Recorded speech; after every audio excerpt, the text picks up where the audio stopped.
Welcome, everybody. At 6:06, we'll call the meeting to order. The Scarborough Housing Alliance Committee meeting on November 30th.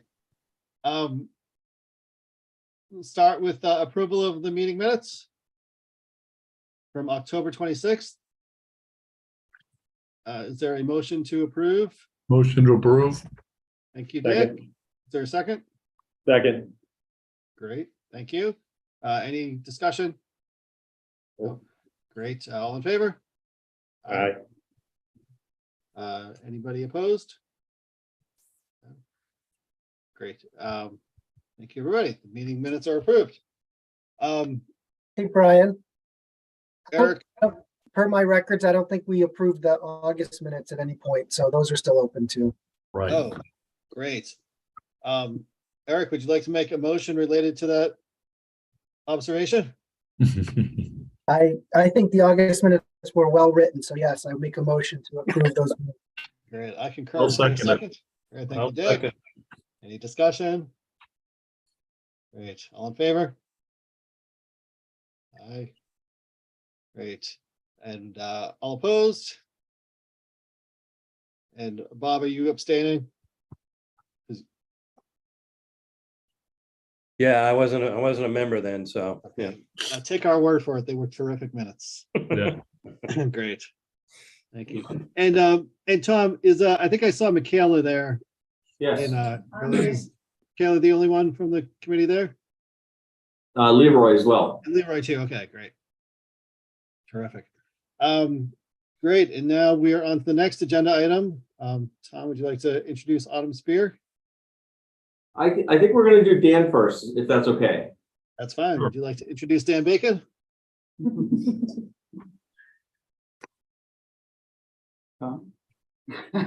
I will, although I didn't make arrangements for Dan to be here, but I understand, Brian, you and Dan had a conversation.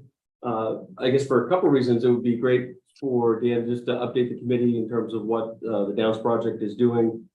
And Brian, I think you've made the observation a couple of times that this is the Housing Alliance, not specifically the Affordable Housing Alliance. So I think hearing about the different housing types and diversity that's happening in the Downs is, part of what this committee should be interested in talking about, perhaps.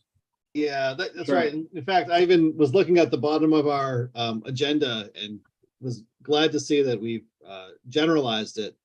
It used to strictly speak about affordable housing, but we are the Housing Alliance and we do deal with all types of housing. And, having a portfolio of housing for everybody throughout the spectrum of housing need and housing ability to afford is important for a vibrant community. And Dan, you're involved in the development of the Downs right now, where a lot of the town's development's happening. And I thought it'd be great to just hear what's going on, hear the progress you guys have made. And so it'd be great for you to share some of that with us tonight. Yeah, thanks, Brian. And a fair number of familiar faces on this committee, so nice to see many of you who I know in past relationships.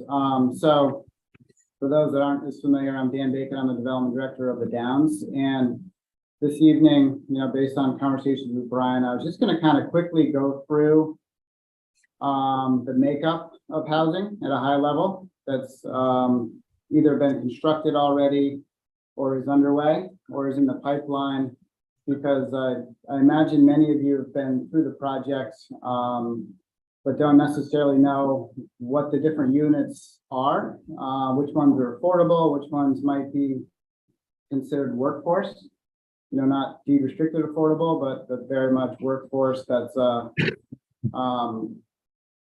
big need in the community. And then talk a little bit about how things are changing with interest rates and construction costs. So I can share my screen and I'll walk through things, but please stop me and ask questions and have conversations, because I don't want to feel like I'm, doing a lecture for you folks. Let's see here.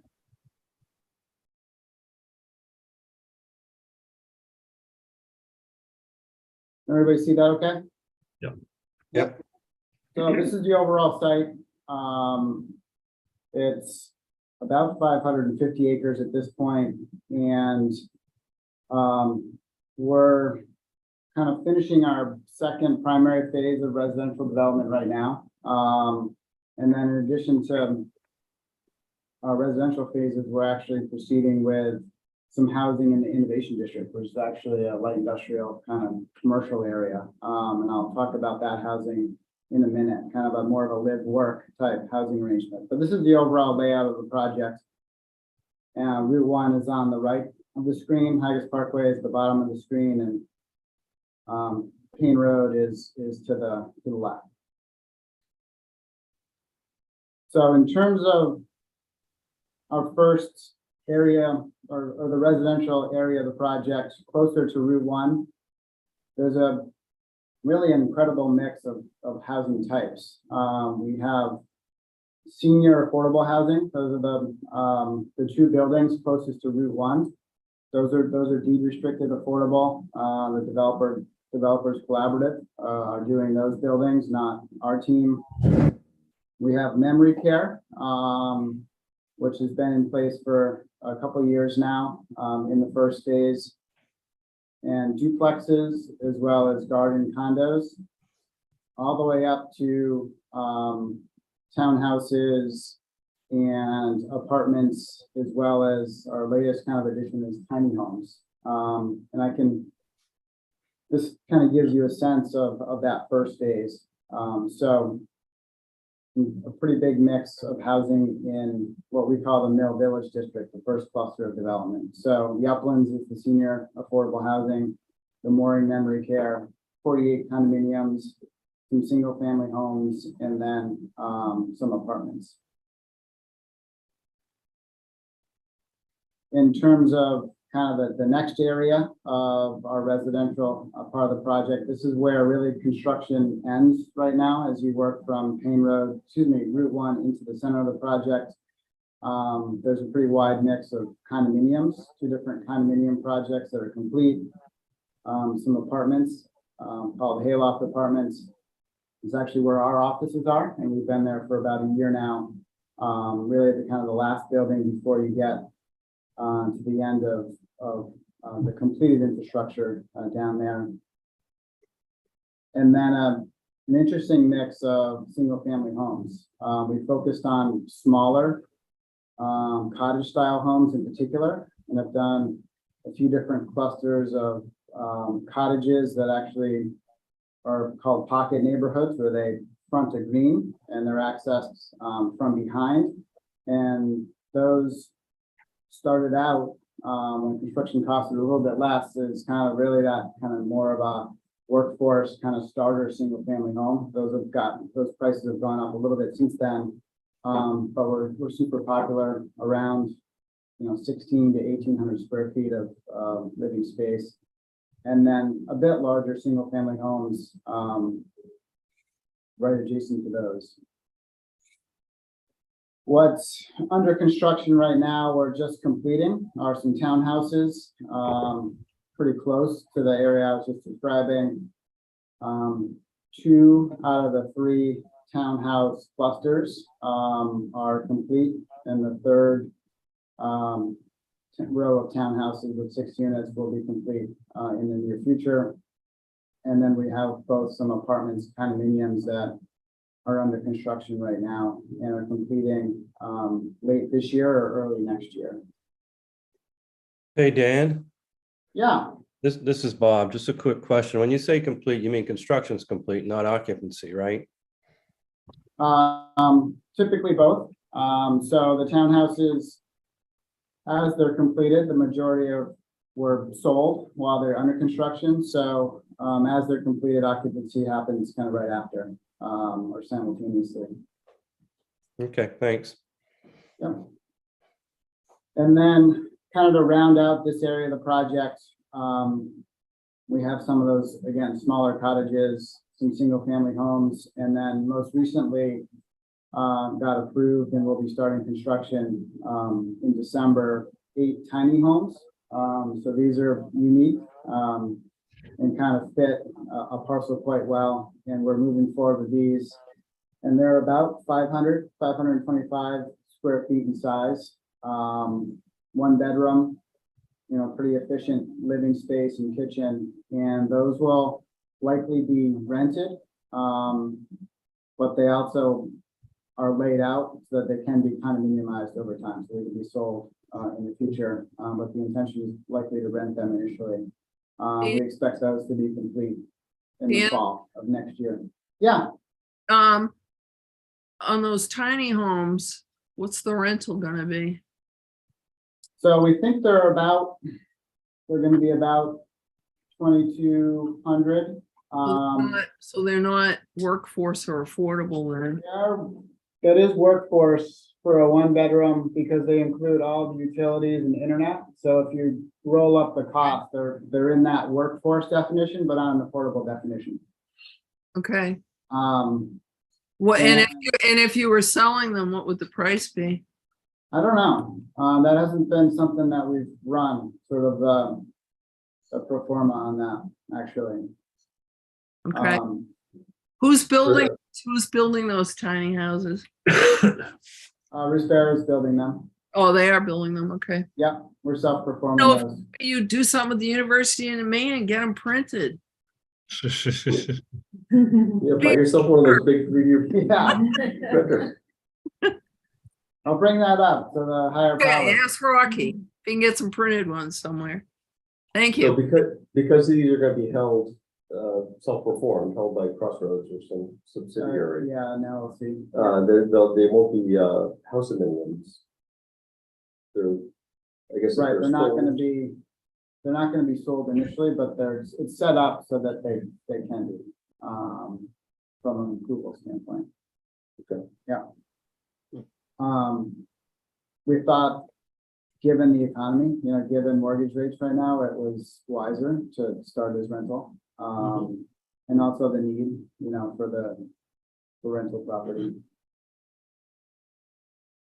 And then just to kind of round out this area, there's another set of apartments. There's an image of these on the screen here. And this is a different apartment unit layout. They're 15-unit buildings. They're actually more one bedrooms. So the entire first floor are one bedroom units in this program or this building and site. So there's 3 15-unit buildings planned, so 45 units. Is that area just on the track, It is, like it's just turn like one of the track, so to speak? the southern end of what was the track, the inner track. And just Um, above the, American House. Yes, yeah. And then on this plan, the larger footprint building that you all see is assisted living. It's a project that's been approved for quite a while. There's a preload on the site, so ground improvements are being performed. And, construction pricing's it's taken a while for them to get to where they are, really based on construction pricing. But they do intend to proceed early next year. So, And Dan, if I'm not mistaken, that project has a combination of apartments, kind of independent living. it's independent kind of light, so they consider more assisted because but there are different unit styles. One have a little bit more of kitchen accommodation than others. But a few different forms of assisted, they call it, and then memory care. And you can see the 3 wings have those different unit types within. So the thought is, the concept is someone can kind of progress through life, depending on their health needs, right?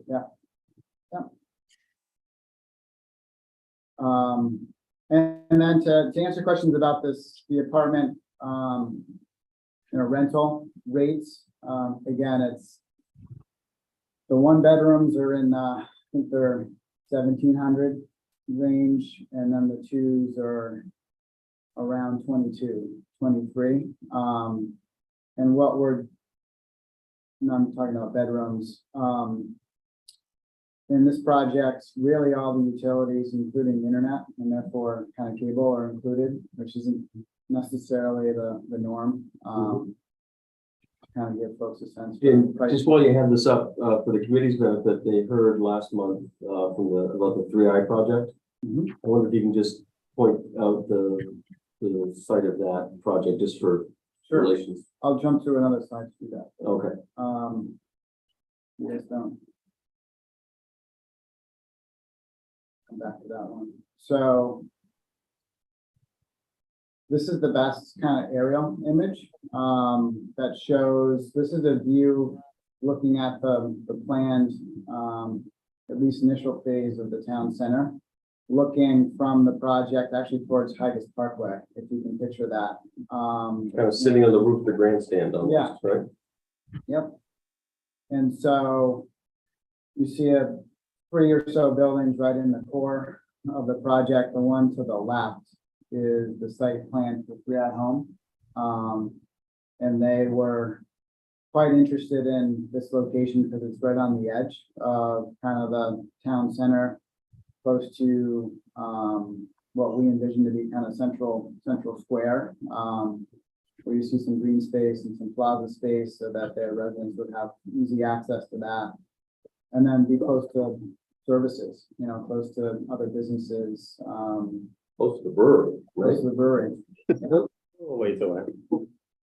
And then you do see Allagash in the background, as Tom's pointing out, and that's closer to Higas Parkway. And then plans for some retail, restaurant, potentially some office space out close on the corner of Higas Parkway and the Downs. What is that future parking lot back there? So this here is the parking lot for what we hope is a grocery store, which is off the screen to the right. Okay. We focused on this area because we think this is the first phase. Now, so we kind of zoomed in on this area because this is a bit more certain in terms of the end users moving, like we move forward. But there's more to the town center plan. And the timeline for this build out is 36 months or so?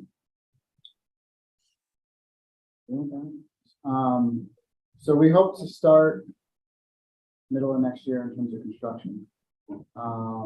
And yeah, I mean, it's probably a 24-month construction period on the first buildings. So we're gonna, I said 24, 25, it's gonna be their expected completion date or something like that, I can't remember. yeah, so if we start in late 23, there'll be 18. Because they haven't gone through any of the 18, 20 processes months, yet, so, the yeah. planning or anything, I don't believe. No.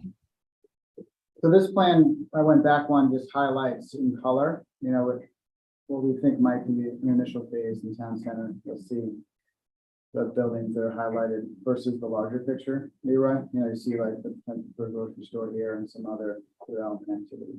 On your housing aspect, we were going over this last meeting, what percentage are you guys at right now for affordable? So we're at actually 19% that is kind of deed restricted affordable. For the senior project, and then there's 13 other units in the first phase that are deed restricted affordable per the town's ordinance. And then we have, I think I have a slide on this. This is the numbers we ran the beginning of this calendar year on where our units as of that date kind of landed in terms of 80 to 120% of affordable to 80 to 120% of AMI. And 37% actually fall in that range, but they're not deed restricted. And then 57% actually fall in the range of 80 to 120% AMI. And that was as of, you know, what had been built, sold or rented around January of this year. That's changing for two primary reasons. One is construction prices continue to escalate. And then the, you know, mortgage rates obviously have doubled. So that's changing what's either being rented right now or going up for sale right now. And, you know, will affect the future until such time that one or both of those things come down. So I don't think we're at these percentages, is my point, if you count in this year. Reason why I was asking, because it came up on 3I, Mhm. because they would fall into the affordable housing, and you guys already passed your, For this moment in time, we are, yeah. we're just wondering how that was gonna kick them out or potentially affect them. If they were also doing affordable down in an area where it's already, Well, we're gonna also be doing market rate over time, so we're gonna be using up, so that 19% is gonna keep dropping. And so we'll need to, use their, what, have them count towards our 10%. so you guys are working with them on that Yeah. already. That was one of the questions I think we had, was if you guys were actually working with them on that, knowing what percentage you had now. We factor that into kind of future planning. Okay. In terms of, market rate. I guess the other thing that I put together a quick pie chart that I thought was pretty interesting. And it's probably hard for you to parse it out. I did this quickly this afternoon, but it shows a pretty incredible mix of unit types. It's unheard of, in most communities and most projects. And it's pretty balanced. So I can help you understand these percentages. So the largest percent that we've either built today or is approved and plan to be built is 28% are multifamily apartments. Second is actually assisted in memory care. And we're calling them units for this purpose, but people will be living there. And that's 22%, once the larger American Home Project is completed. Third would be multifamily condos. And then fourth, What's that percentage? 17 is the orange. What's the total? I believe the total is around 600, if you include everything. We haven't been tracking for growth permits assisted living, so I think usually the total of units is certainly lower, but if you factor that in, I think it's about 625. Okay. And then 11% both for senior affordable and single family homes. And then some smaller percentages, those tiny homes, townhouses and duplexes. So obviously a wide range of units. And a lot of diversity in the project versus a lot of other projects. And was that all by design, or is that just kind of evolved and this is how it's shaking out, or is there a method to your madness? It's been by design, not down to the last percent, but the intent was to provide a lot of different units to the market, to have a decent range of price points and also a decent range of kind of different demographics in terms of buyers. And to have a rich kind of community. I mean, we've had a number of neighborhood meetings, and you were at the last one, Tom. And people largely really love kind of being in a project that has different residents and different age groups and different housing to kind of really get that. So I think it's been in large part by design. I mean, the town played a role in this too, obviously with the affordable requirement. So tiny home seems like it was like an afterthought. You found parcel that would work. we've been thinking about tiny homes and but yeah, it was another housing type and a site that seemed to make sense for it. We've looked at a few other projects doing it. Saco, there's a project, other parts of the state. It's insane what they're getting for the stuff there. Would you know the price point? I think I saw like 300,000. Yeah, there's something like increase. that. I I'm was- pretty surprised, actually, there's a good amount of, I wouldn't say like snowbirds, people that are really seriously interested in the idea of just having a little place here and go somewhere. I would imagine they would go really fast too. So I there's can a even move around them. They look so tiny. HGTV made it really exciting, a little tiny house, so. Well, these are what, like 500-600? They're bigger than the ones in They're South. bigger than what you're 5.5. seeing. They're not a Yeah. little shed on wheels, you know, Yeah. they're really nice. I mean, you Yeah. can get a lot in that size of this design world. I think, I'd like to see it. Going. Yeah. It's kind of a cool concept. Yeah, we're gonna try it out. I mean, I think it's popular and little pockets. successful. You know? Yeah, It just occurs to me, some of the development that you reviewed here has caused us to actually, I'll give Autumn certainly all the credit, to modify some of our ordinances to make sure that we allow, multiple buildings on a single site. Yeah, and to require site plans for like tiny homes or single family for rent, but going back, multifamily is not technically allowed multiple buildings on one lot as an oversight. So it's- Mm, That was one of the things at the Affordable Housing Alliance that they actually spoke about was Really? maximizing the area and the square footage in the lots to make it more affordable, because there was so many fewer houses that are needed.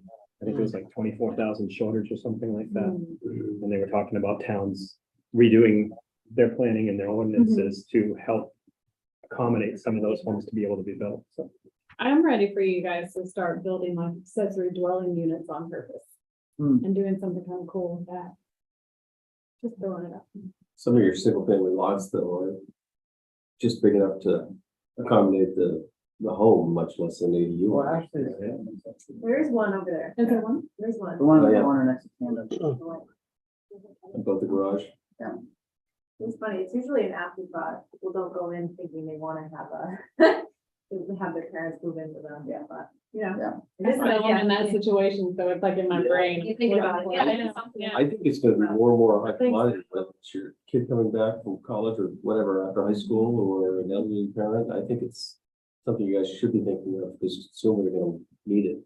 Whether they like to admit it or not. But That's the doing, reality. doing it on purpose would be really a positive thing, you know, really thinking it through and doing it well. Nice.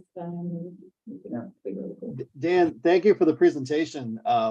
You know, as you went through that, one of the things that you made mention of interest rates, and one of the things we started talking about a meeting or two ago was, you know, thinking about how we reset the definition of affordability based on changes in the interest rate environment.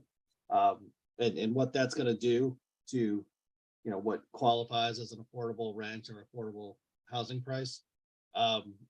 And, you know, I think as we start diving back into that stuff, it'd be great if you or somebody from the team would, you know, allow us to pick your brains a little bit about how this all works logistically as a, you know, as a user of our ordinance or our rules, with the affordable housing program. Because, you know, it's nice when we come up with rules, but it's not nice when they don't work, so. Yeah. Well, I think a rule of thumb, and you probably know this better than I, is like 1% increase in interest rates is like a 12% loss in buying power, something like that. So it's already made a really big impact. And sounds like it's likely to make more of one, you know, Yeah, in the short term. Yep. And so, and construction costs have not noticeably changed, at least yet, so, Mhm. it's an issue for projects in general. Do construction costs continue to escalate, or have they stabilized, albeit stabilized high still? They're stabilizing, but they're not Not going down. Been anything, you know. They haven't adjusted down, like supply chain stuff's gotten a bit better, but you know, it hasn't been a very long time period yet. You know, the more projects go on hold and other things happen, then construction costs could adjust some, but like labor is a huge driver of construction costs. I don't see that going down. Well, and when you have a shortage of housing, I mean, regardless of all these other, you know, it's gonna keep costs up. I think for a while, because there is so much demand out there and not enough supply. So just the basic economics of it. Just so folks will know, we've been talking about this in Maine Municipal. We had a meeting the other day. I'm waiting to get the notes from it. Basically around LD 2003, which goes into effect in July, I think it is. So stay tuned. I'll keep this committee up on, from the municipal point of view on that, just so you'll know. Speaking of that, Dan, have you given any thought to the implications, positive or negative, of the LD 2003 on your development? Need to educate them. So it's allowing on a single family, anywhere you can have a single family lot, you can have an assisted dwelling, or not, assisted, an accessory dwelling unit, and you can do one attached and one detached. And you don't have to provide for extra parking, and there's. It also just some- significantly increases density for affordable Yeah. projects. And that's why I was kind of thinking, ooh, if you start to think about that with some purpose, that would be an interesting way to use LD 2002 to your advantage. I and- think the affordable density, the density is 2.5 times, Mhm. something like that. Yeah. which And is- I have could be a 50 units an acre for you. And I have a note to myself, Autumn, to sit down and talk to you. Was Awesome. gotten around to yet, but I'll give you a call. Yeah, You're no, I great, you're don't know sitting that down and you're talking. they're Yeah. working to You're that achieving your level. goal. No. Yes, I mean, and it in depth. So there's still some things I think, I mean, it's been approved, but I think there's some tweaking going on. I think that's what Jean. Or is that? Well, I How think it's just gonna it's be the implemented. practicality Yeah. comes in now.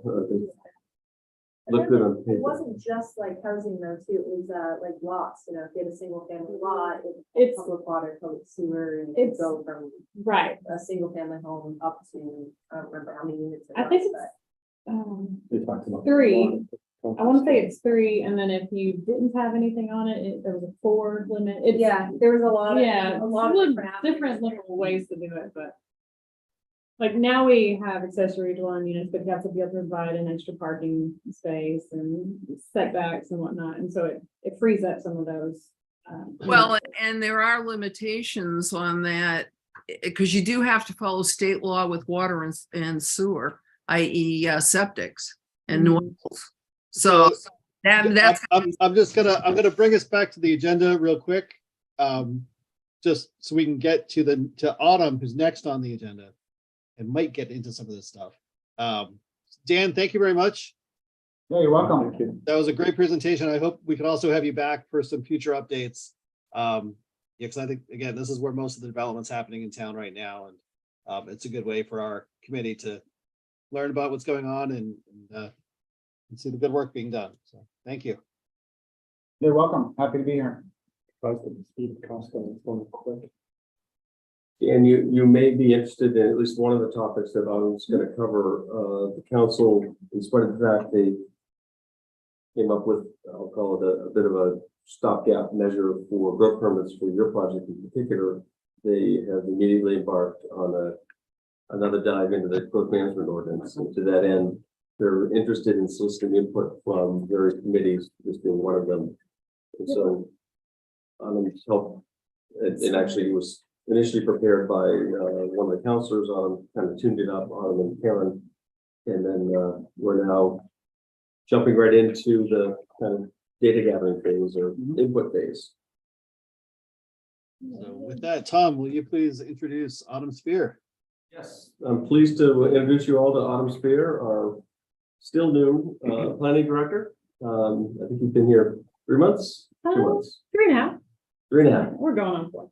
But really hit the ground running. Autumn can certainly introduce herself and some of her background, but she comes from just outside of Austin, certainly an area that has seen its fair share of development activity, and really comes with I think a really healthy perspective to this discussion in particular, but very pleased to have her on the team. Thanks, Tom. So hello, everyone. Autumn Spear put together this PowerPoint, and I think that you guys are my third group to go through the questionnaire in the last 2 days. So I'm getting pretty good at it. As Tom mentioned in October, with the Downs exemption process, council finally resolved that somewhat, but then put sort of a stop for 6 months to April to take a look at it. And so Nick McGee and John Anderson, Karen, Tom, and myself are all sort of working and engaging all of the groups, department heads, and some outside groups as well to get some input, really to find out for your group the perspective that you bring to the GMO and the growth management ordinance. And understanding the growth management ordinance is not the end all be all for growth. It's just a tool that we have. We also have the comp plan and zoning and other things. So what I've been doing is going through, with the groups and asking the questions, and then basically live taking notes and kind of having some discussion and finding out what the different committees and boards like, don't care about, would like to see added, that sort of. Brian, can I gauge your appetite in kind of going through that process tonight? We're here tonight because we're on a bit of a short timeline. Council's given itself a deadline to kind of produce. And since most of these committees meet only monthly, at the very least, we wanted to introduce the topic. And if you're willing, we'd like to kind of drag you through it. Yeah, you know what, so I've read through the questions in advance and there's a lot of them. So maybe if we could go through them once, maybe a little bit quickly, and then restart and get through as many of them together as possible. And maybe then there's a way to kind of collaborate online to get you our answers, like, to all of them. Yeah. I think it could take, yeah, it could be quick, but it might not be. And I would love to get through them all, but I don't want to be here till 10 o'clock. No problem. I can go ahead and introduce them. So I've given you just our GMO ordinance is many, many pages, but it basically boils down to three different things. And it's the annual allocation, the exemptions, and then the exemption process. And so the questions are really written about those different topics for the GMO. And so the annual allocation is the magic 144 permits per year that we've been talking about and you hear about, and that gets updated every 2 years. And right now we have limits on that that deal with rural districts. There's a limit of no more than 30 permits per year, and then no more than 20% in a common scheme, and then Crossroads gets 30%. And that's one of the things that has come up for larger scale development. Only getting to do 20% in a year is really prohibitive for planning and for upfront, site development, vested rights sort of thing. That's created some issues.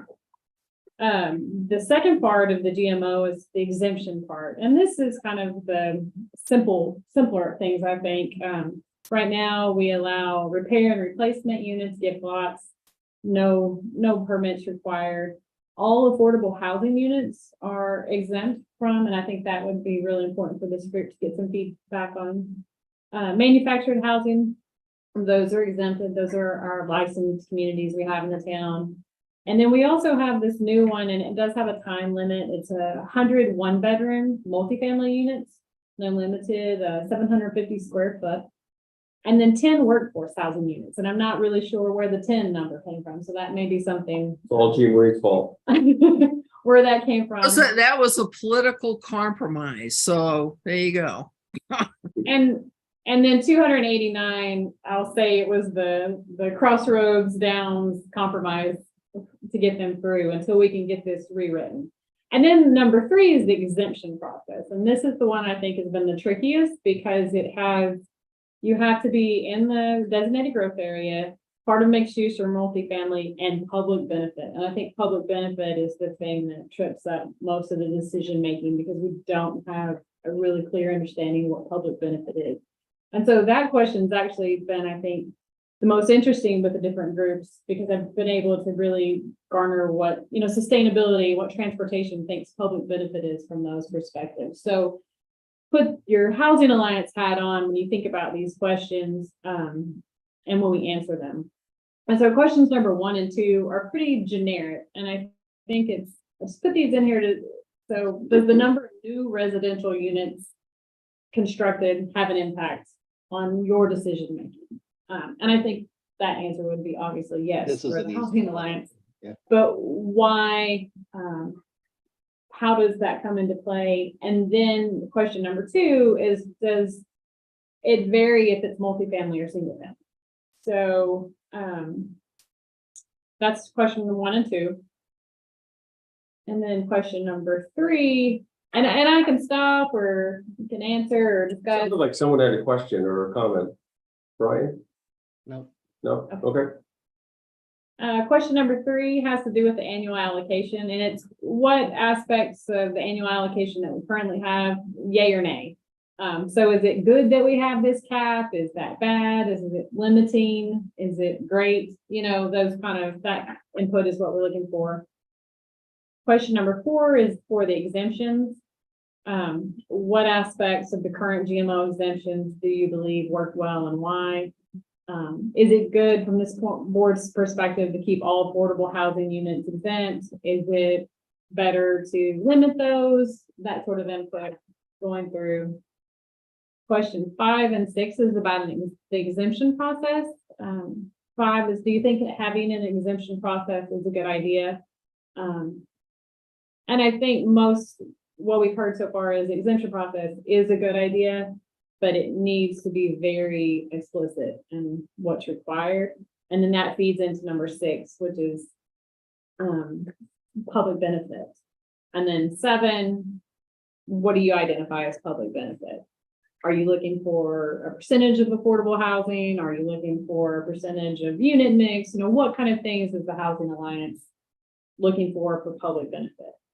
And then the final question, which is sometimes in the discussion, it's been almost the second or third question, is what overarching principles that guide you all in your decision-making should be considered? So what's your mission statement, if you will, moving things forward and having these discussions in the Housing Alliance that you want to be considered with the GMO discussion? So those are the 8 questions in a nutshell. And I'm happy to continue. We can discuss, you know. Hey, Autumn, like to do it. I know they're using that phrase public benefit, but Mhm. how come they're not using something more measurable, like consistency with the comprehensive plan? Like, Well- it seems like public benefit leads us to, like, I don't know, counselors being compromised financially, or like Sure, and lawsuits, something like that, you know? I think that what I would like to see come out of this is the public benefit gets defined, and I talked about it this morning, this sort of 6 buckets.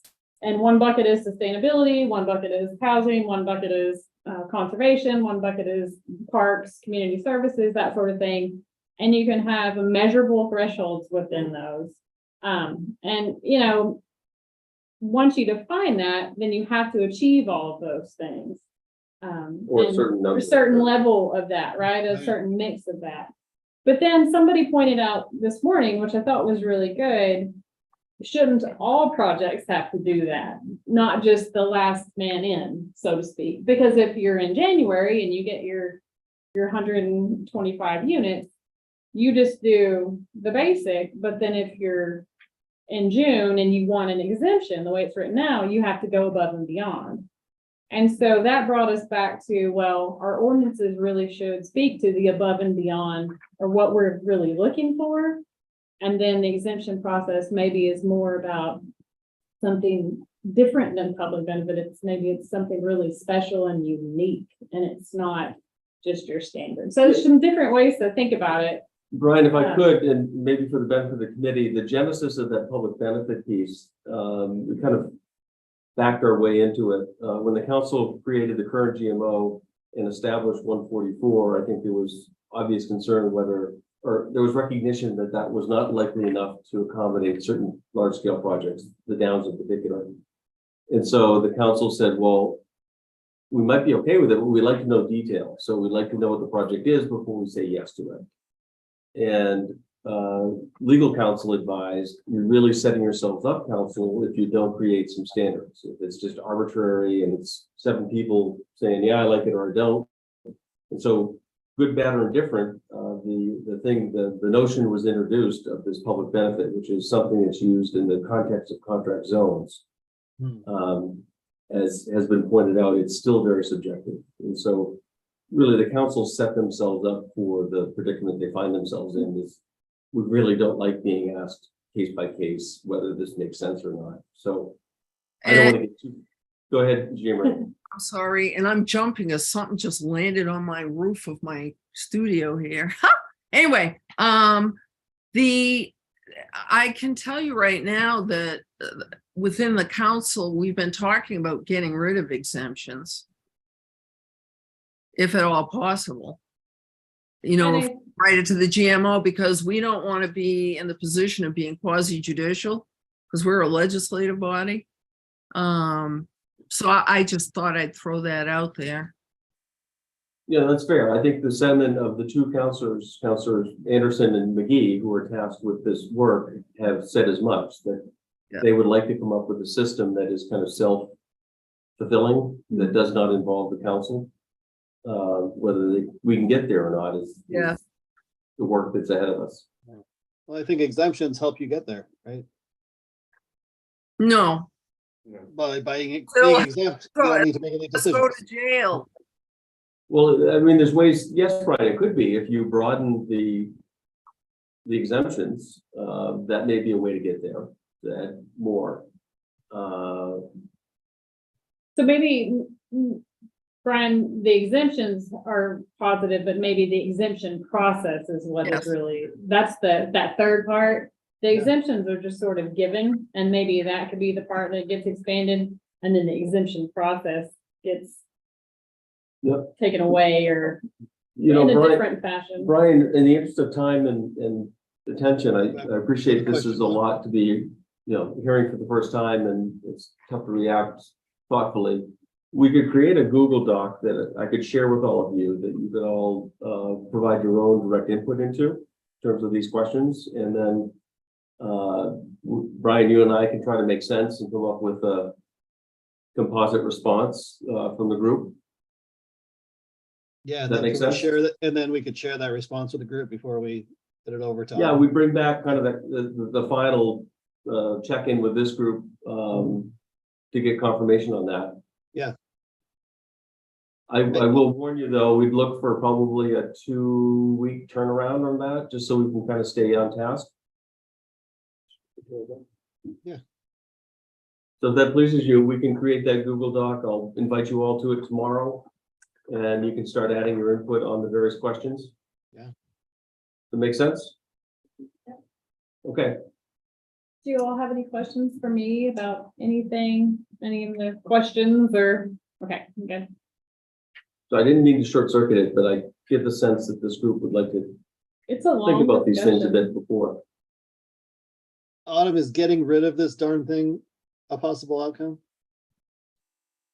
I don't know. You're free to provide that input. Is shaking her head no. Well, and the reason I ask is, presumably this is to like cut down on resource use or something like that. But like, if somebody doesn't move to Scarborough, they're gonna move to the town next to Scarborough, right? And then they're gonna drive on the roads in Scarborough to get to the nice things that we have in Scarborough. So, You sound like one of the Portland councilors, city councilors who are trying to shut us down. Anyway, yeah, well, no, but like, it's stupid. Don't look this up. And No, I so. think that's an important thing too. If you go too extreme and you try to limit growth too much, then the growth will happen on your north and south and it'll go straight through you and you're just, Yes, people your don't like transportation stop at the network gets walls. used up, It's yeah, happening now. Like, Yeah. Except everyone. yeah, so. Yeah, I think one Definitely thing, a I think it's worth talking about is that Autumn mentioned at the open, this works in concert. This is not the be all end all. Your comprehensive plan is certainly important in this equation. How that translates into your land use, your zoning regulations dictates what can and can't happen in your town. This is about the pace of growth. And the real issue is making sure that the pace is not such that we're not able to provide services. And so that's a part of the analysis that I don't think we've gone deep enough. And just as an aside, we often hear it makes logical sense that our schools are being exploded by all this new growth, when in fact school age population is going down at the same time. And so there's some disconnect in that equation. So I think there's a data piece that we need to fill in here. Yeah. Yeah. That's because we got all these one bedrooms being built with no kids in them. I understand rate of growth ordinances are for pacing growth with the town's ability to absorb it based on services. and not all units are treated equal. You know, a tiny home is different than a 5-bedroom single family, which is different than a 2-bedroom apartment. So at some point building into, these are sort of like more qualitative questions that are feelings versus metrics. So I think that'd be pretty useful to factor that in, because I think you're gonna get predictable answers from different groups. You know, Conservation Commission is gonna say, we want open space. The Transportation Committee is gonna say, we want transit. And so rooting it back to pace that relates to your impact fees, to all the other levers you can pull, I think is pretty important. Amber, there's one thing that I always get caught up on that I don't understand, and I don't know if others do.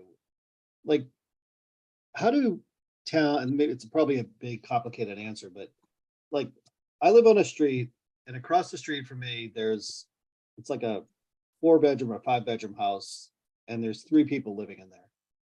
And the house next to me is a 4-bedroom house with 2 people living in there. Yep. But like, I'm guessing that, or I would assume that all the models of like what those houses have an impact on the town of say that there's like 1,000 kids living in those 2 houses and they're sucking the town dry of resources, but they're not. Like, how does that all get taken into account with the planning? I think that those models are probably more like hearsay models. We actually look at different, Karen does a really good job with census data and really going through that and figuring out what is a 1-bedroom apartment versus a 1-bedroom house and those sort of things, and really trying to normalize that for our current situation and where we really are. I think some of that's harder to do, but I don't think we use those basic assumptions that the 3-bedroom house has 5 kids and the 1-bedroom apartment only has 1 person. So I think we're trying to get to the data points too. And I'm trying to get to the point where I can find out what land we have available and using our existing zoning and density to get a good number of like, what is worst case scenario, and how can we manage that? And what do we need to change, not from the growth management ordinance, but like zoning wise and density. At the same time, understanding our comp plan says we need to focus growth in these targeted areas and we need to provide housing. So we've got some conflicting things happening within the state and the town. So trying to find that balance. Yeah, Brian, you point out, I'm sure you're right. I can think of my street, just in the 15 years I've been there, most of them were kind of empty nesters, 2 people living in a 3,500 square foot house. Most of them have turned over and now there's 22 kids in the street. So that churn constantly happens. I think the models directionally indicate impact of the different types. They're not exact, but I think there's well-documented history nationwide and even in Scarborough in terms of the sort of impacts directionally, if you will, from the different housing types. They're not exactly accurate, but there's a pretty clear pecking order, if you will. And the irony is that our old system, it was fractionalization, and the root of that really was based on a recognition that not all units are created equal. Yeah, if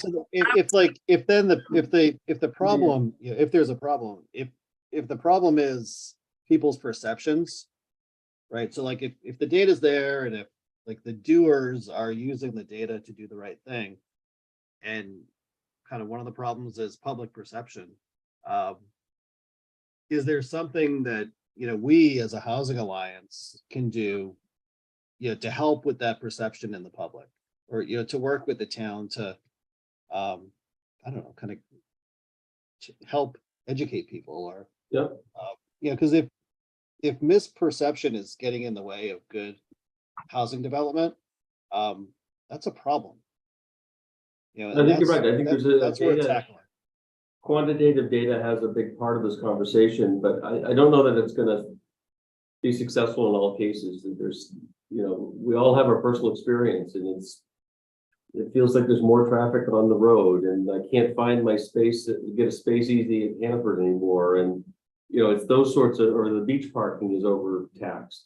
So it's often this anecdotal kind of qualitative experience that gives someone an opinion. So I'm not dismissing that data plays a big role in this conversation. We ought to surround it with data points, but I don't know if that's going to convince everyone.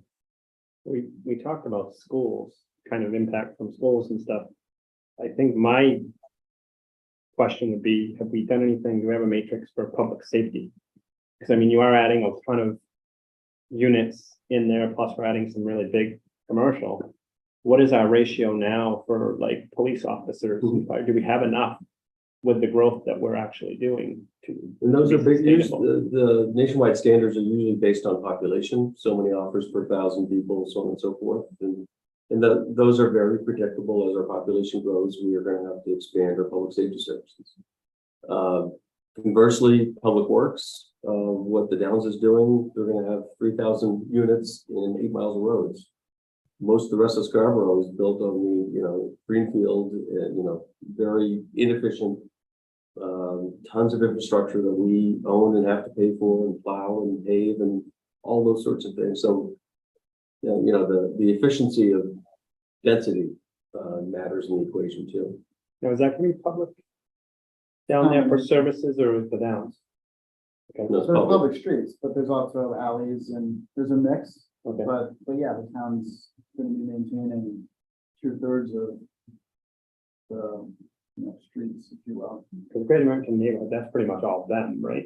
They do that themselves. No, it's the same kind of layout where you Okay. have public streets are the primary streets and then you have shared alleys and shared driveways that are kind of to get to garages and to various units.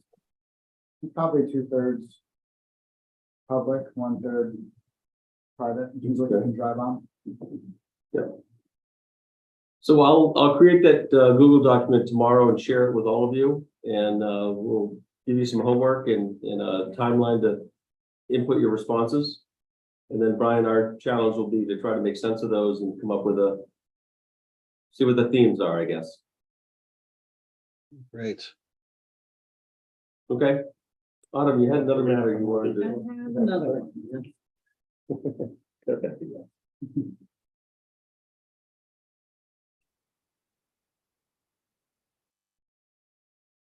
So, So as Autumn pulls this up, this committee was tasked by the council to provide some, I guess, observations, discussion points, and even recommendations around what seems to be an emerging theme, which is existing traditional lodging establishments, particularly the extended stay type,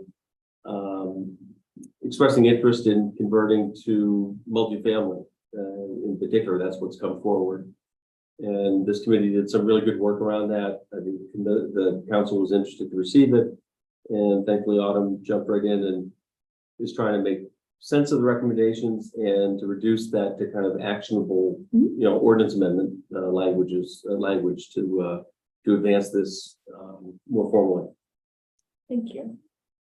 So. if I can get this to work. Do we have anybody that's applying right now? We had one, but they backed up. And Yeah, no one acted at this point. okay. Interestingly, I think we had someone new looking to build a new We hotel. had two, the last month and a half, we've had conversations with two new hotel folks It seems- in the area. No, just hotels, traditional hotel. Yeah, Which seems to be contrary to the trend that we're Yeah. seeing and maybe theorizing that with the pandemic, travel was different and people were, That is interesting. maybe we're already past that and we're back to we're back where we to, were. right. So some of this will be a recap from you. Tom shared with me, basically the findings and the things that you all had done over the summer and then said, you know, what can we do with this? So this map is a map that you all looked at and basically defined 3 targeted areas for where the hotels were.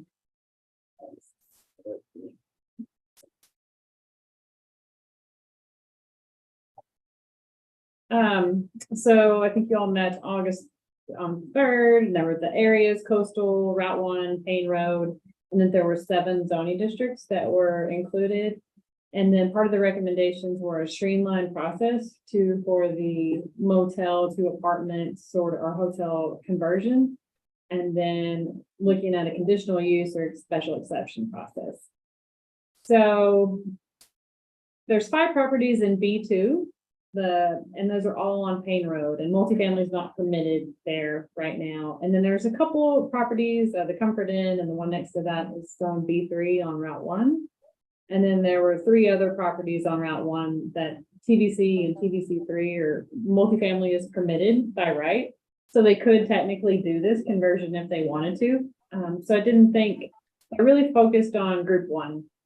And there's the 5 units up there in the Payne Road area. These are the larger ones. They're all zoned B2. Multifamily is not allowed in B2. And so, In fact, Candlewood Suites was the one that met with the council and expressed an interest in doing this. asking for it. Okay. And so the focus I took your recommendations and kind of streamlined it towards this particular area of town to see, and I wanted to get some input on that moving forward. This group 2 on the Route 1 corridor, the 3 that are in bold, they could do this by right now. So multifamily is allowed. They would have to essentially do it through a site plan amendment. So I didn't focus on those districts for this because they could come back and do that. The B3, those 2, I left those alone as well. That's probably how Burnham Terrace ended up going from a hotel. to Yeah, multifamily. you asked me the question, I couldn't find good answers to how that process was, but do you recall, Dan? No. Oh, predated you as well. Sounds like the same as Pride. They could do It it may have been automatically. permitted as well, quite right. Yeah, To get some building permits. The site plan review ordinance would have required, if they did the parking wouldn't be the same, so they have to go through and get an amended site plan, so it would come before the planning board. But other than that, I mean, they could do it. These are the recommendations that, I got from your packet of information. That minimum, if the conversion was to happen, minimum 50% affordable or workforce, and of that, at least 10% affordable. Then you wanted it to be distributed proportionally, not just in one section or one portion of the structure. They needed to be fully self-contained, accessible units, building codes would apply, and the GMO wouldn't apply as long as they kept the same number of units. So I tried to incorporate these things into. Same or less. Same or less. I tried to incorporate these recommendations into performance standards. And these are, I'll pass these out to you guys. Because they're hard to see on just for the, special exceptions. these would, I'm sorry, those would be performance standards. So what I've proposed based on the information is that this group 1, the Payne Road properties, we could add multifamily use as a special exception in B2. And then add these performance standards, and it would just apply to these 5 properties in town. And then the group 2, the Route 1 corridor, for the time being, I think we would leave it as is. Because there's only 2 properties that we could really effectively change, and I'm not sure if those are right now for the change anyway.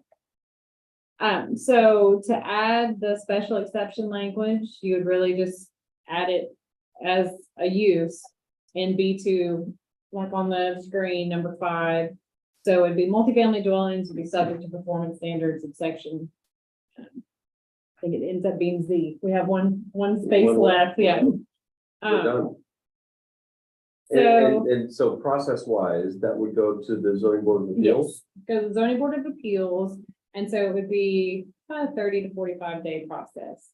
And so they'd go to the zoning board of appeals and just essentially get permission to do the use change. And then they would still need to, if they did any changes to the site or add structure, they still have to go to the planning board for site plan approval. But if they stay within the parameter, the structure that they are now, and I've tried to put some questions about parking in here too, to limit them having planning board, if that was what you all wanted.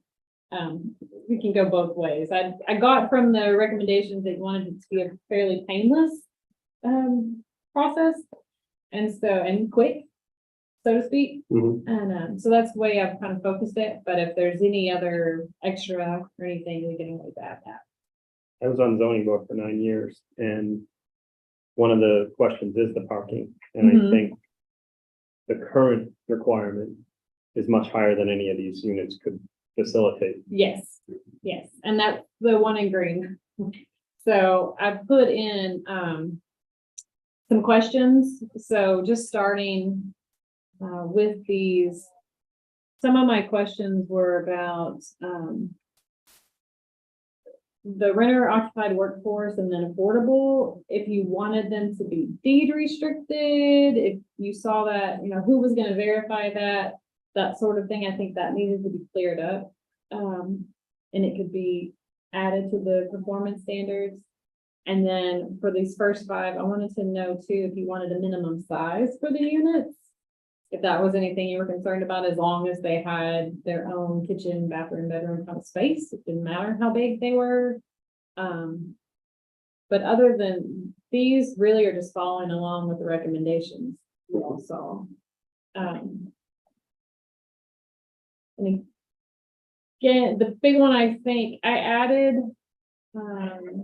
some details for the amenities for number 7. So amenities for residents must be provided and considered when reviewing requests. And tried to add some detail about that. Community amenities, pedestrian circulation, recreational infrastructure, on-site management, any additional, so those things would have to be considered when getting their special exception. So my concern with that is that, if I understand the process right, it would be the zoning board of appeals Mhm, considering these performance standards. correct. That number 7 in particular sounds a lot like planning board type work. So Number 7. the amenities, the Well, the- pedestrian pieces. And the amenities could just be, it is a little bit of a crossover maybe, but these are, other than pedestrian circulation, it could just be really things internal to the site. Community amenities, maybe they have a shuttle that gets them to the library, maybe they have, an indoor training classroom, that kind of thing. So it could be a mix. It could Yeah, be I'm an just concerned, amenity. and Sure. Leroy, you correct me, but it strikes me, the ZBA works better when it's kind of checking the box. Yeah, they do this, that, but some of these start to get into more design. It's and- a lot different than planning. Yeah, so So maybe, I'm just flagging that this Okay. might be, we might be asking the zoning board to do things that they're not So comfortable number- or equipped. Although the pedestrian was part of zoning, that was part of us. As far as pedestrian safety and stuff, Yeah. we'd always have to go into those questions to make sure that there was no foreseeable. And I mean, one property I can think of in question here is the area where the hub is. mhm, A lot of people are saying, well, people could walk across the street to Shaw's. That's one of the busiest roads in town, right, and there's no crosswalk. Yeah. There's right. nothing there for Yeah. people. So And if there's you no made internal these all sidewalks. workforce, you're gonna have accidents. Sure, Things. I mean, Shaw's is closed right now, but right. Hannaford's is talking about reopening it. So that's one of the things that, being on the zoning board for so long as I was, that's a big concern for me, is the pedestrian safety and the traffic flow. Cause you got the hub down there as well, and you're gonna bring in 60 to 70 other cars, if you have 60 or 70 units down in there. And traffic is already kind of crazy when people are getting their kids from the hub. Right. And you add all that other traffic on that small community. Well, That's how- that's why we need to start thinking out of the box, because to me, the Candlewood Suites, this is my opinion, this is how I get involved with all this, was perfect. It was a perfect opportunity, and there are ways to work around that. We just got to think out of the box perhaps. But I don't want to see us shut something down over something like that. The Because problem though, Jean Marie, is we're kind of retrofitting, so. Mhm. no, and Some of I, These projects sit in an area that was not planned for this use, if you will, and so I don't know how you can evaluate one project and task it with creating pedestrian safety for its residents that extends, through. no, I know, but that's why I'm saying, look, we're gonna take off our thinking caps, or put on our thinking caps, go the wrong way. To take it off. And that- Because the people who are gonna live in these type of developments, frankly, need to be near shopping or job opportunities and bus stops and whatnot. So anyway, Well, that's why I thought the B2, the Payne Road area was Yeah. the most appropriate area to start. Yeah. But should, with this special exception route, because it was something we have now. But not, a lot of these things are, they're not they are subjective, but amenities for residents must be considered. So is it one amenity or two? And we can define that in the ordinance. You have to provide 3 of these things. But you hate to be so specific. Yeah. Is this something that maybe should go to the planning board? Well, for- I mean, I wonder, Might be is easier. it important? I mean, in a way, it's a marketing issue that'll result in the success of the development. Versus a safety and kind of core issue, right? If a place, and amenities are easily added. Well, so remember in B2, you can't do multifamily right now. So this Right. is and you get a benefit, right? That everybody else in B2 doesn't have if you meet some threshold. Mhm. And so that's the idea about these performance standards is that you say, okay, you can do this, but you have to do all these other things too. This is the public benefit being defined, right? So we're really trying to nail that down. It strikes me. I guess what I would say, and I won't ask Eric to nod his head, but I'll just say that some people, not Eric's group, but other groups including maybe mine sometimes, when we have to provide amenities to things, like we'll check the box, right? Like, I can't tell you how many of our developments have fitness centers in them, because we have to have fitness centers. I can tell you how many people use them. 0. Yeah, exactly. Nobody uses the fitness center. So I don't know, but people love the community gardens. People love the playgrounds. We don't need to have those, but we do them because like they're good to have. How about inviting a small grocer into the first floor of a hotel, one of these hotels, set up I don't know. Yeah. Bodega, right? a bodega. There you go. That's what I was trying to think Yeah. of. I Yeah, I I don't don't know. think community amenities was ever part of zoning, so you're putting one more thing in the zoning board. This is not community as community, it's for the Right. apartments, Yeah. right? But I don't think that was generally part of And I zoning think what Brian's before. saying is like a typical multifamily building doesn't need to have, you don't Right. ask us to put an amenity in the building, and so is it creating a higher standard and causing somebody I'm not gonna convert it because maybe it's some added cost that discourages them Yeah, to move forward. I But you're don't know. asking for 50% of them to be affordable and workforce, so you're That's putting, Like, you're if- asking if- that, but Yeah. If we wanted to say we want to have on-site management and we want to have some sort of resident services and leave it at that. That's on-site management. And I presume you want to do deed restricted, have some sort of ongoing assurance that the units are either affordable or workforce. Yep. The on-site Yeah. management, you can task them with an annual okay. certification of such. And I think that's easy for like zoning to kind of Okay, check and to see. administer. Is that part of the proposal? I think making it a little bit easier Okay. too, because special exceptions are already very difficult to approve Gotcha. through zoning. If you go to any of the main municipal meetings, they're Yeah. pretty much telling you a lot of them should never pass. So if you're adding things in like that, that's gonna be hard for a zoning board of appeals to come in and say, well, we need to add that amenity. Okay. I mean, my opinion, if you want it on, in terms of zoning board's role, I think it makes sense. Because it's pretty similar to like a change in one non-conforming use to another. Mhm. It's similar to the activities the zoning board already looks at, For right? the, yeah, Versus planning board, because it's already there, so. It's not new construction where the planning board have to really run parking numbers or, Right. I think personally, I think you want to stay away from treating it as a new project, because that's, again, could discourage Mhm. someone to do a conversion versus zoning boards used to these kind of judgment type. Okay, so just Reviews? clearing up maybe. Yeah, maybe just clearing up some That of the makes stuff. sense to you? Okay. I just wanted- Yeah, zoning boards is black and white, very, very black and white. So what is this number 6? Because number 6 came from this group that the units must be distributed proportionally across the bedroom mix and units. Is that just, you know, a data point? There's 100 units. I think Brian actually had. Yeah, that's kind of like, it's kind of typical language in the affordable housing world, and it's, Okay, you know, 3-bedroom units are gonna get you more rent than a 1-bedroom unit. And so if you're being super economical about things, and if you had your choice, you would make all your affordable housing units 1-bedrooms and make all your market rates 3-bedrooms. But what this is saying is that you can't do that. Like, you have to, okay, you know, you have to make 10% of each or 20% of each. okay. So that's quantifiable for Yeah. ZBA makers. Okay. And you can't make all your affordable ones like super low quality and make the market rate Right. ones super fancy. Like, you shouldn't be able to tell the difference between the two. Okay. So what about number 8 for parking?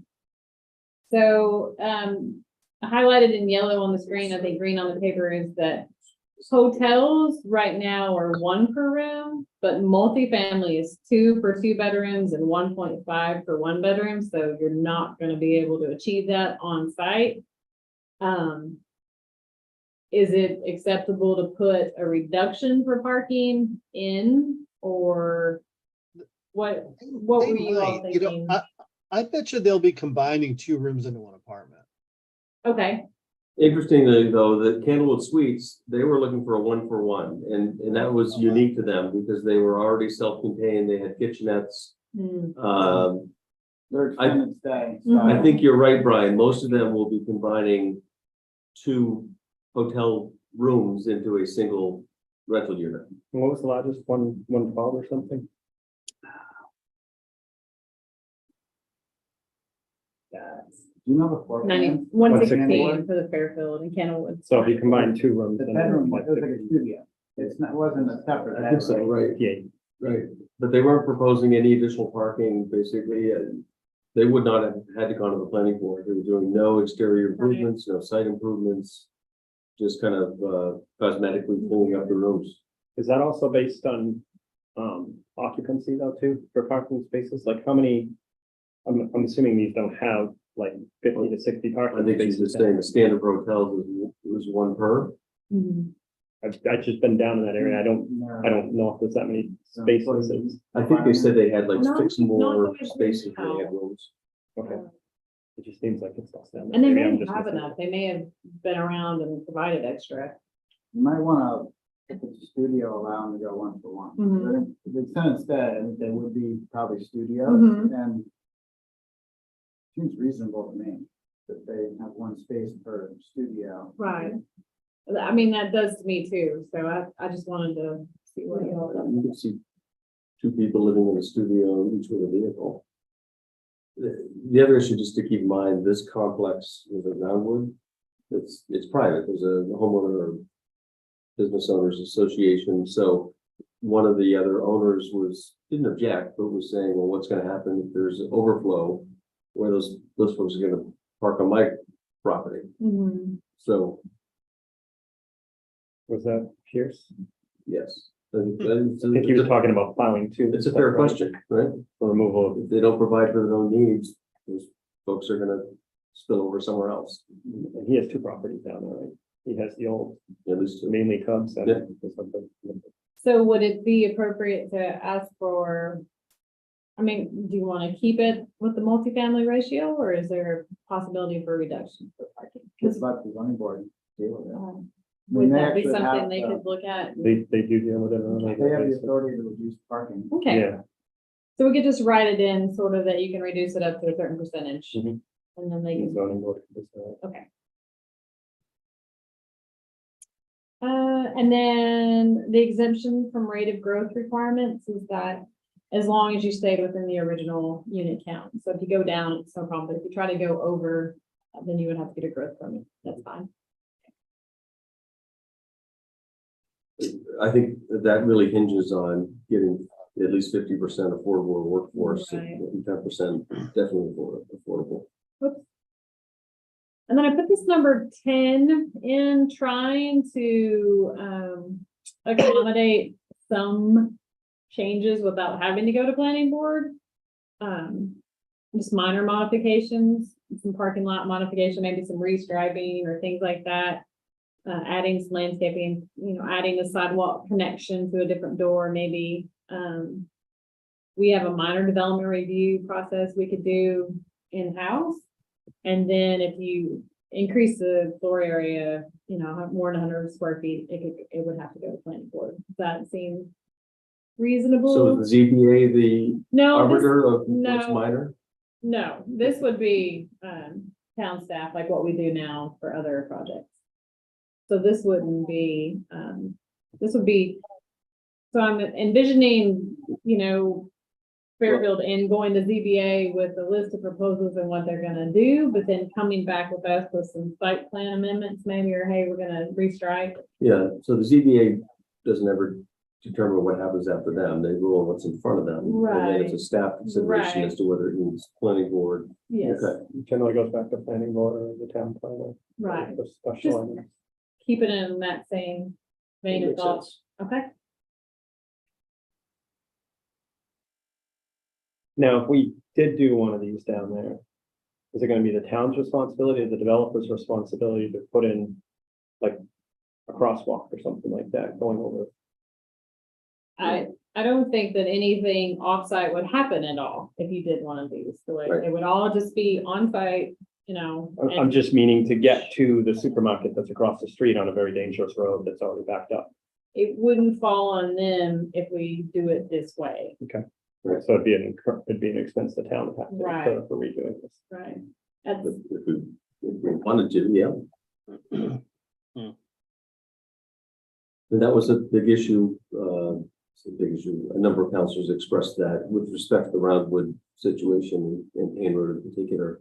It doesn't seem fair to cast the first one in with making all those pedestrian improvements when there's 2 or 3 or 4 other opportunities right Sure. behind them. But we are dealing with a overall developer, we're going to deal with them one by one by one. Something I must want to do. Hmm. So remember, the backdrop to this was we had an interest expressed. We said, hey, this would be interesting. Is there a way we can actually embrace this and achieve, our goals of providing more housing, in particular workforce and affordable housing? So the intent of this is to streamline it, not to complicate it. It is interesting that you had 2 more hotels requests coming in to build hotels here when we're being told the hotels are being. Of course we have. they haven't turned in anything, but they've had 3 applications, so yeah, In spite of all this work and discussion, they may never they may never have. take advantage of it. So Autumn, it's good. one question I had about sort of how this is all fitting into the code.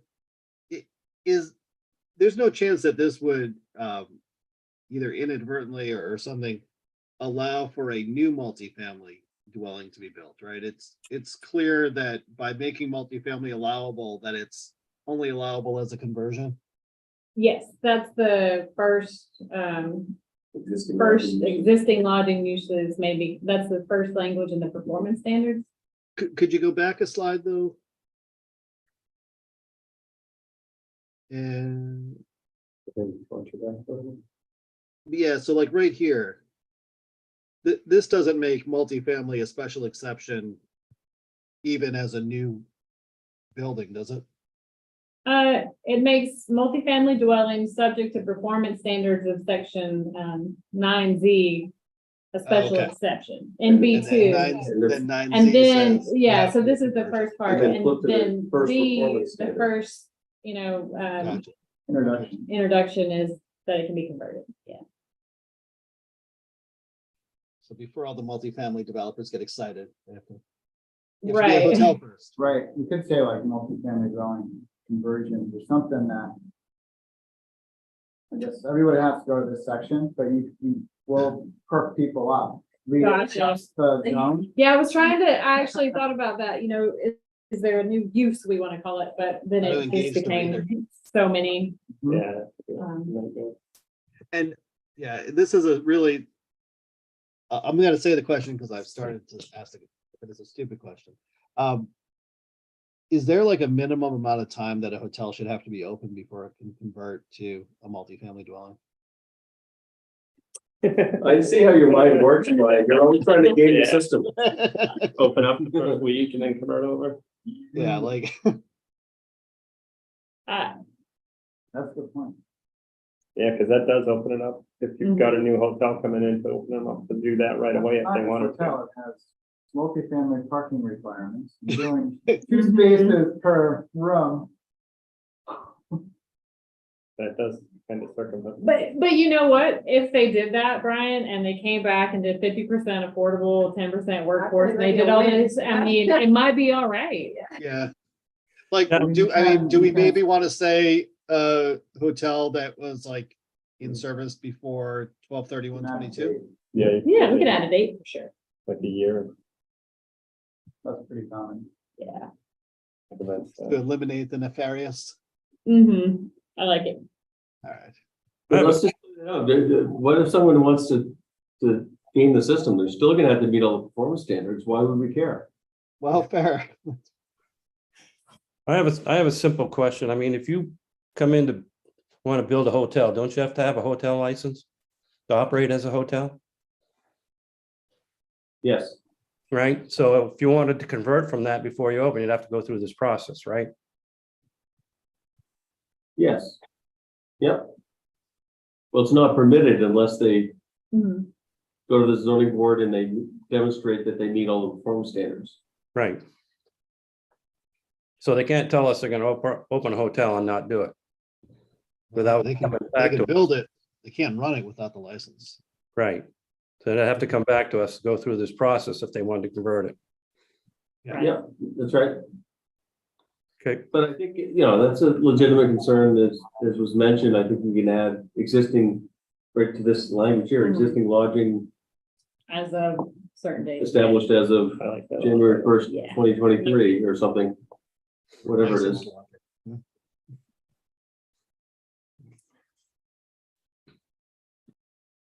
Yeah, what you need? I think so, yeah. So I'm just gonna focus on those 5 and B2. I think, is that okay from this group? I think that's the most likely. I don't think you're gonna have people convert the ones on the beach. No, yeah, for sure. I don't think so. No, we'll be, Those will be we'll different. doing homeless shelters in Oregon. Yeah. So would you all And the Autumn, see it? could we maybe do like a post-mortem after like this first round to maybe use as a model for like future streamlining in the other areas? Sure. Because I think there is an equity issue with not doing the beach properties. In that the beach area is the fancy area of town.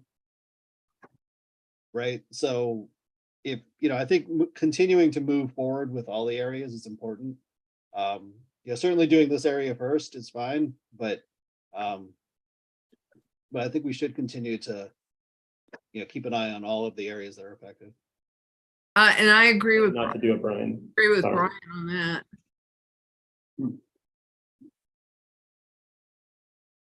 Jean Marie, did you say you would agree or not agree? Agree with Brian on that from the equity. Now, the reality is that I don't think it's gonna happen, but God only, You just really want to put me through that public hearing process. Mhm. If it comes up, you can address it at that point. And those are in the R2 zone, Higgins, R2, R4. Still got all this in the back of your head there somewhere. We've got CMU, R2, R4A. Interestingly, those zones are Really in many tiny. respects more, generalizing, more conducive to residential and pedestrian scale than the B2 and B3s. less conducive to affordable and workforce placement. Well, but they would be great for like housing for the people who are working in any of the, any of the tourist, businesses along the coast or any of that, So would you all like to see this again, before we forward it to ordinance committee? That it again? I don't Are you think okay? so. They're gonna put you through the ringer. You'll be there for a couple of months anyway. And I'm on ordinance, so bring it forward. Okay, thank you. Keep us Good, posted. thanks, Autumn. That was very efficient. You stop sharing. Please. I'm sorry. Brian, I don't know that anything else in the agenda is urgent business. You know, nothing urgent, but there's one thing that will probably slip our minds if we don't do it soon. So maybe if Leroy and Jean Marie could give just a quick update debrief on the housing policy Great. conference. Ah, That would be great, I don't know if you want to hear my feedback. before we forget about it. Yeah, well, my feedback was I left at noon, okay? Maybe Leroy could give us his feedback. Well, Not no, feedback, not a feedback, debrief. Let me- debrief. Not feedback. let me tell you, I mean, it was fine, but to me, I left feeling like, so I didn't feel like there was anything new or anything exciting, or the legislators I wanted to slap upside the head, but that's okay. That's just me. You go to the same conference that I did, Jean Marie. Yes, I did, and I'm sure you had a very different take on it than I did. But Leroy was there, so let Leroy talk. I thought it was very good. It was a good learning tool. I didn't mind the legislators because I actually applauded the fact that a Democrat and Republican were working so closely together. And They that don't real life. is huge. Jean Marie, you're jaded. I am very jaded, but long years of experience. No, I can't help it. The reality. And they had a lot of the stuff that we're talking about, Brian. I mean, you know, I mean, you and I had a long conversation out in the hall about some of the stuff, and I think it behooves the committee to actually have some people that went to this to see, because we are seeing these things. I mean, we've got one before us right now that we've got to look at for the grant application. So I think that was very good. Yeah. And I thought it would be something that might be nice for someone from planning to see as well, because they were really talking about what you were talking about, is changing some of the zones and things to allow more development in a certain area so that you could address that shortage of the housing. And Scarborough's already doing that. I mean, you guys are doing that down there. I don't know how many units are down there for apartments and stuff now. I mean, just driving through there, I was dumbfounded when I drove through, and they were talking about people needing to do it. And there was one developer that was actually, to Brian's point, was talking about towards the end, I believe, actually housing people in the development he was building so that the people could work in the same area that they were basically going to live in. So there was some really good concepts. I can't remember what it was, but something was mentioned that an applicant could circumvent the planning board and go through the state for something, but I can't remember what that was, Brian. I'm Jean Marie. I don't know if you guys remember that, but Is it in Massachusetts, it was the 40B? Yeah.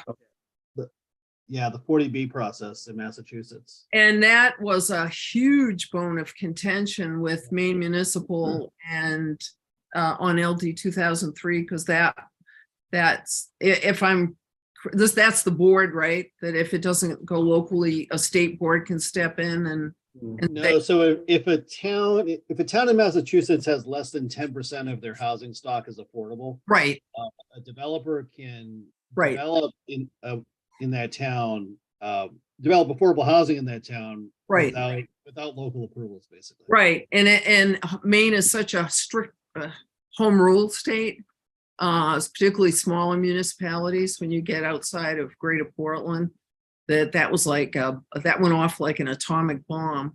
And while I was there too, I did have a couple of lobbyist types and a couple of legislators.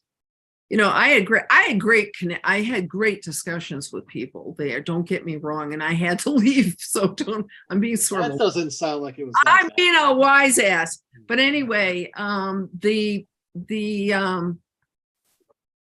Make sure that I did get people say to me, they were like, "What the heck? Maine Municipal, they're dead to us." Someone said that to me. That was the terms they used, and I'm like, "What the hell are you talking about?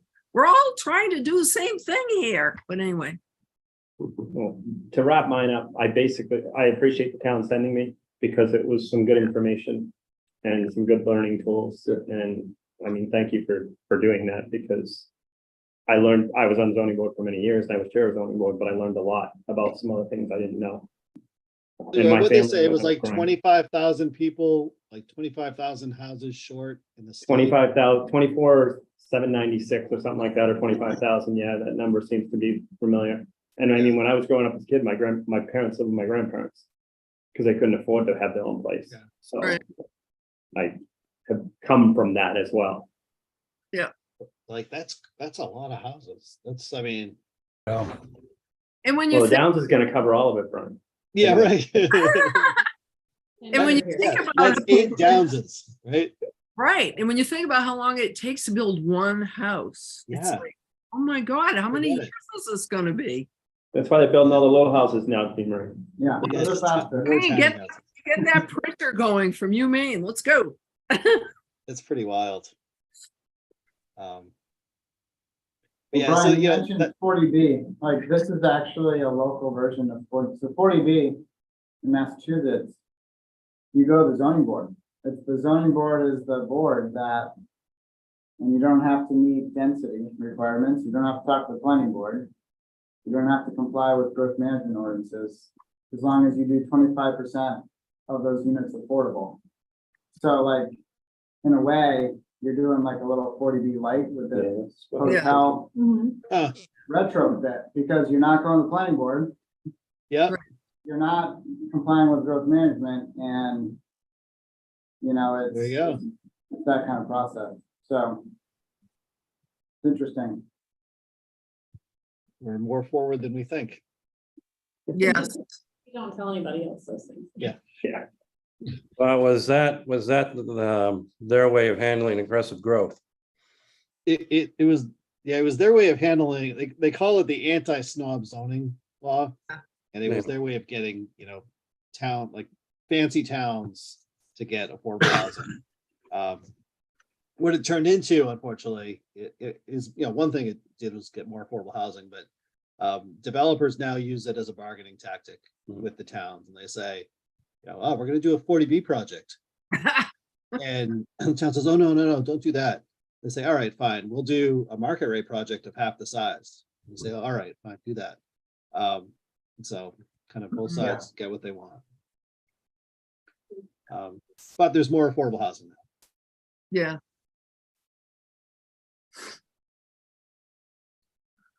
All right, well, thanks for those updates, and thank you guys for going to that. I think that was great. yeah, no, it was, Thanks to the town. Despite Jean Marie's review, I think that was great.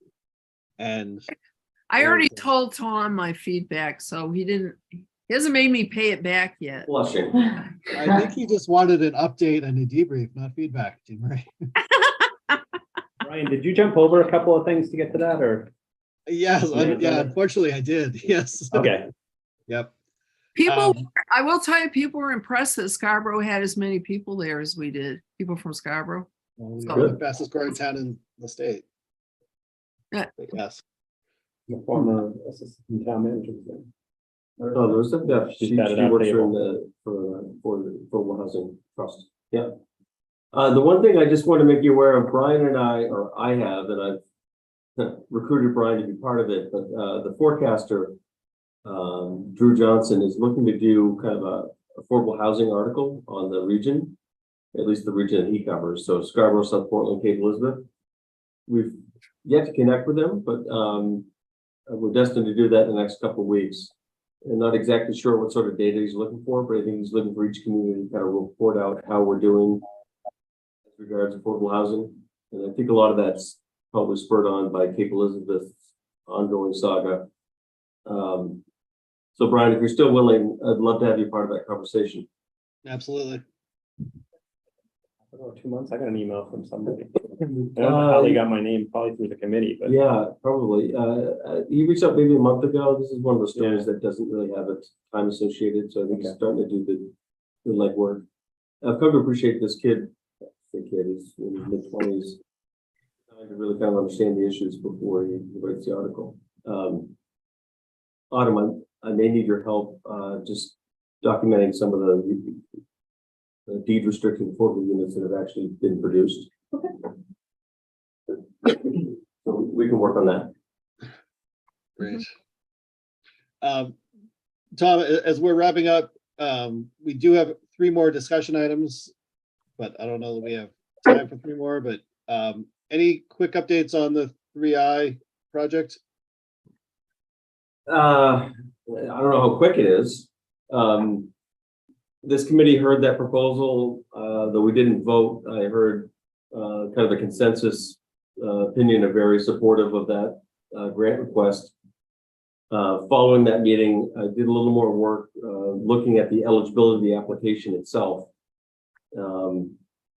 This proposal, as you know, is within the Downs, the Crossroads Plan District has the 10% requirement. And one of the challenges that I'm faced with here is that the account where these grant funds come from, the use of those funds has been previously defined by the council. And one of those requirements does not allow these funds to be used for projects that otherwise are required to provide affordable housing. So there's kind of a threshold eligibility issue at the heart of this. It's not 3I specific, it just happens to be where they're proposing to build. I've had a preliminary conversation with Dan on this, and we haven't finalized anything. So this is still an open conversation at this point. And Brian, I think I shared with you some thoughts and comments from the town attorney on the matter. Mm-hmm. I should say the other development I'll just mention, I talked to Corey Fellows. He mentioned that they had a pre-application into Maine Housing for a kind of a new walk-in program, a 4% program. I'm looking to both Brian and Eric on that. Apparently that is closed, and so they're going to be forced to go through the conventional 9% or 9.5%, whatever it is, the competitive process. And so what that will mean is that their credit enhancement agreement is that much more important to them. Not so much about what it does to the bottom line. It's really about the points in the competitive process. So that's just, that's as an aside, I just mentioned that development. Interesting. Useless. Do you know, we can ask him when he comes, but did he give you a sense of, like, I don't know, how confident he was in getting funded, Tom? He didn't. He and I both acknowledged how competitive that is and how every point matters. Yeah. I did say that because we've already committed 40% of the tax revenue previously to the Crossroads team, the max that we would ever be able to consider is 60%. And I'm not sure if that gets him enough points to make it helpful to him, frankly. I haven't seen the new QAP. I think, well, I don't know. He's known that all along, Okay. but I think they have been putting a lot of eggs in the walk-in basket. Yeah. So, which is it's less of a role, in terms of. Yeah, support. and I'm just basing that comment on how the state has run this in the past. The higher the percentage of the CEA, the reimbursement of taxes, the more points they get. And I don't know what those thresholds were, but I think it was 75% gets you 3 points. So I don't know what 60 gives you.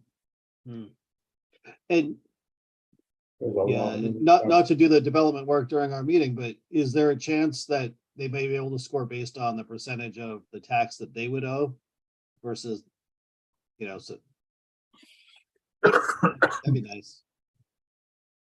I don't know the answer to that. Yeah.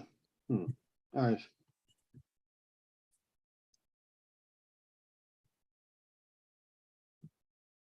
So the one way around the eligibility issue, and I don't know if it's palatable to all parties, but is for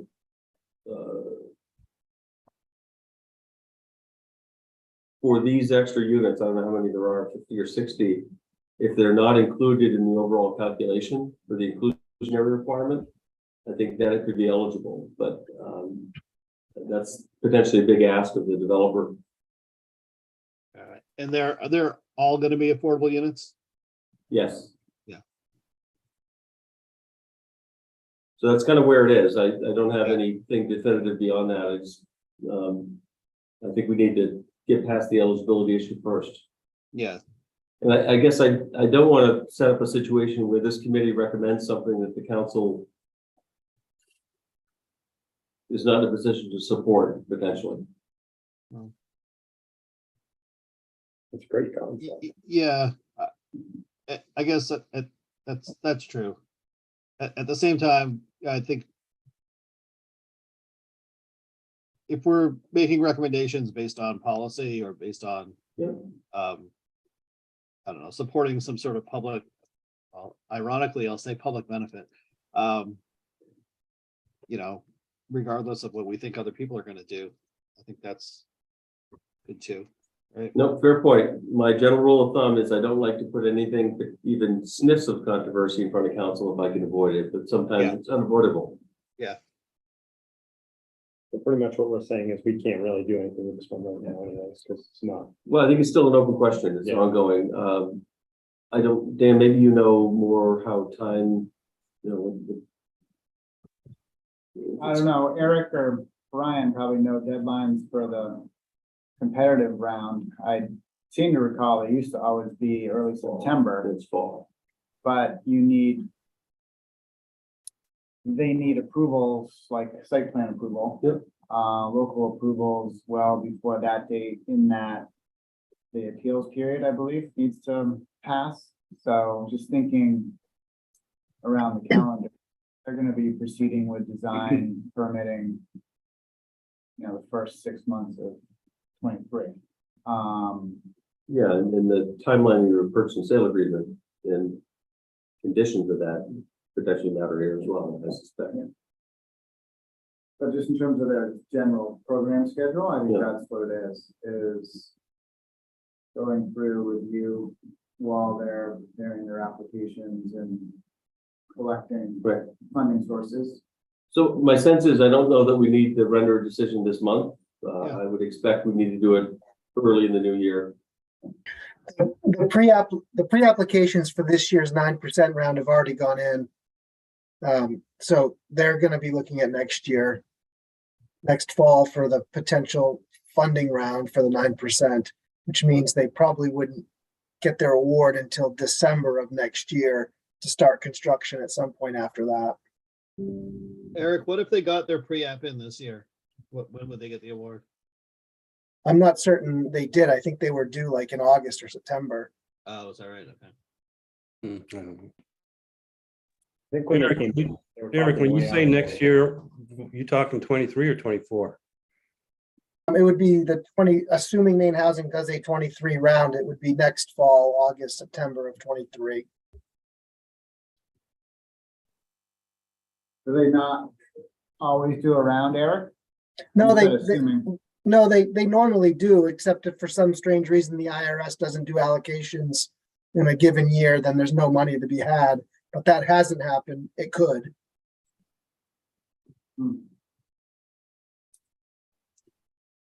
So I think they deserve a response as regards to the grant request, sooner than later.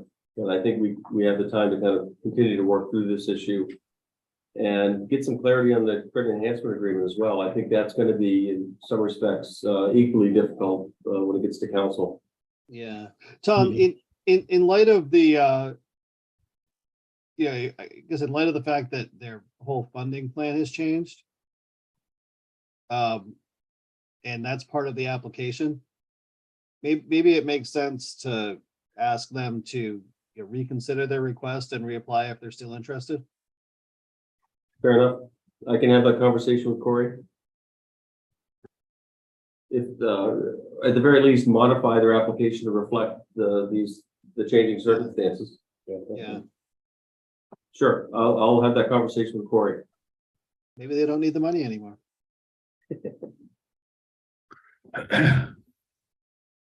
But, I would hope this committee gets behind that. I mean, there was a lot of consensus on this project.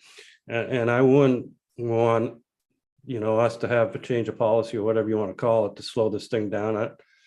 You know, I would think that we'd want to try to work with these guys and move it as quick as we can. You know, control what we can control. Yeah, at the end of the day, this committee makes a recommendation to council, and it'll be the council that will decide. I just want to make you aware that we're evaluating the threshold issue of eligibility. Yeah.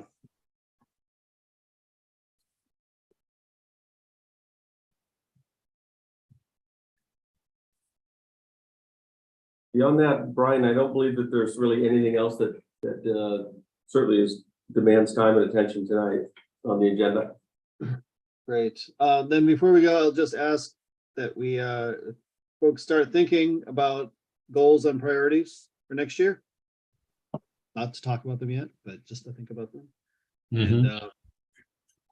And we will, it looks like we've been meeting at the end of the month, but the end of next month is full of holidays. Holidays for some people, holiday for everybody. And so we probably won't meet at the end of next month, unless we meet in the middle of next month, which will be in just a couple of weeks. So stay tuned. Maybe we can follow up with that document that Tom is sending around. Inquire about people's appetite for a mid-month meeting to talk about. That would be terrific if you scheduled maybe a single issue meeting to finalize the responses to the GMO questions. And set goals. Or yeah, a single wish, yeah. Good, well, thank you, everybody. Would anybody like to take the last item on the agenda for us? Move to adjourn. All right, thank you, Dick. Have a good night. Thank you. Thank you.